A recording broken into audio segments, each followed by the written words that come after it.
Prius LE. Over here you have daytime running lights, parking lights, nighttime high beam. Down here you have your automatic high beams. We recommend leaving that on so that when you are in the high beam position, if your vehicle can sense taillights, headlights, or a house light, it'll go back down to regular nighttime lights. As soon as it's completely dark again, it will go back up to high beams. Over here you have left mirror, right mirror, control like a joystick, lock windows, unlock lock car, and these are all your windows here. Down here is the brightness for your dash. This here will help you park. So if you're parallel parking, you'll be side by side of the car that you're gonna have behind you once you're done parking. You'll push this button and then it will give you a guidance up here. It'll tell you go forward and then it'll tell you when to stop, when to put it in reverse. You do control the speed of the vehicle, so make sure that your foot is over the brake so you can control the speed. However, don't touch the steering wheel. It's going to move the steering wheel as it needs to for parking. Once you turn the vehicle off and then back on, if you push that button again, it will help you get out of that spot as well. Over here is going to be your traction control to turn it off. Down here you have your gas release and then your hood release and then your emergency parking brake, push to activate, push and release to deactivate. Up here controls your radio. So you have, this will go through your presets or the tracks on your music that you have connected through Bluetooth, Apple CarPlay, Android Auto.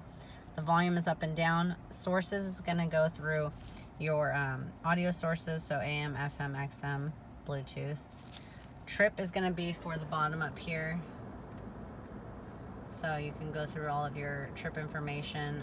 You can push and hold to reset trip A and B. Down here is to answer the phone, hang up the phone, and voice command.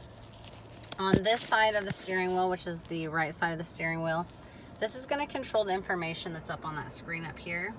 So you have these little tabs up here, the I. We're going to start with the I. So this will just show you when you're using the battery, when it's charging the battery as you're driving. It's an active screen.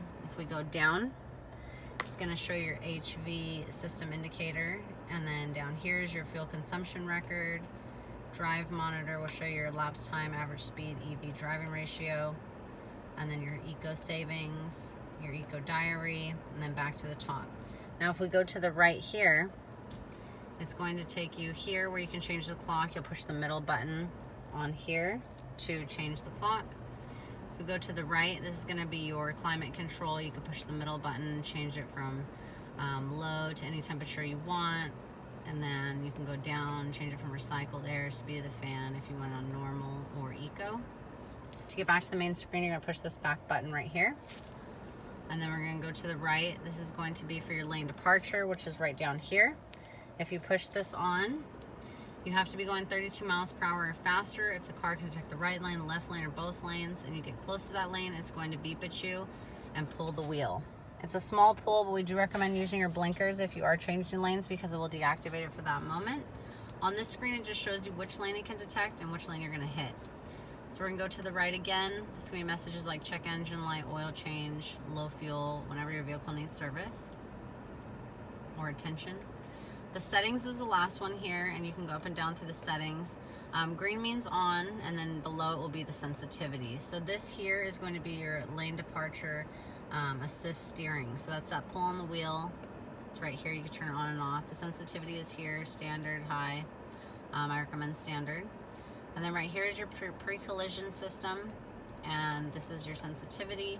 So if the vehicle in front of you is stopping, your vehicle doesn't think you're going to stop in time, your foot's either on the gas or not on the brake, it'll beep and flash up here, brake, brake, brake, brake. If all sensors are working perfectly, the weather's good, it's not too foggy, too rainy, the vehicle can sense the vehicle in front of you, and you do not apply brakes. It will apply brakes if everything is working perfectly, but again, we don't recommend trying that because all the sensors have to be working perfectly. Down here is going to be your parking assist. Turn it on and off there, so when you're parking, you get close to something, it's going to beep at you. This one is also parking assist. And then right here is your blind side monitor. So it's going to light up in the side mirrors when somebody's in your blind spot. It doesn't beep like that. That's just because I turned it on and off to show you. Down here is lane sway warning. So if you're swaying too much, a little coffee cup will come up and say maybe it's time for a rest. And then the sensitivity is here as well. You can change your miles per hour here. And then if you want to do more settings like language, units, drive information, you can. Now I'm going to go to the right again, and we're back at the beginning.